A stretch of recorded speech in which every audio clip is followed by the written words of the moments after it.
আসসালামু আলাইকুম প্রিয় দর্শক, নূর পিডি নিউজ চ্যানেলের পক্ষ থেকে সবাইকে স্বাগতম। দর্শক, আজ বাংলাদেশ প্রতিদিন তাদের অনলাইন পোর্টালের একটি খবর, ইরান সাহসিকতার সঙ্গে লড়াই করেছে স্বীকার করলেন ট্রাম্প। ইসরায়েলের সঙ্গে সংঘাতে ইরান সাহসিকতার সঙ্গে লড়াই করেছে বলে স্বীকার করেছেন মার্কিন প্রেসিডেন্ট ডোনাল্ড ট্রাম্প। বুধবার নেদারল্যান্ডসের দ্য হেগ শহরে ন্যাটোর সম্মেলনে সাংবাদিকদের এক প্রশ্নের জবাবে তিনি মন্তব্য করেন, ইরানের উপর নিষেধাজ্ঞা তুলে নেওয়ার পরিকল্পনা ওয়াশিংটনের আছে কিনা এমন প্রশ্ন করা হয়েছিল ট্রাম্পকে। জবাবে তিনি বলেন, ইরান সবেমাত্র একটি যুদ্ধে ছিল এবং তারা এই যুদ্ধের সাহসিকতার সাথে লড়াই করেছে। ট্রাম্প বলেন,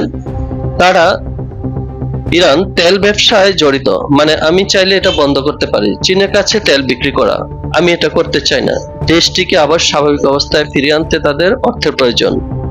তিনি বলেন, যদি তারা তেল বিক্রি করতে চায় তাহলে তারা তেল বিক্রি করবে, আমরা তেল দখল করছি না। সূত্র CNN। প্রিয় দর্শক, ভিডিওটি ভালো লাগলে একটি সাবস্ক্রাইব করে পাশে থাকবেন। আল্লাহ হাফেজ।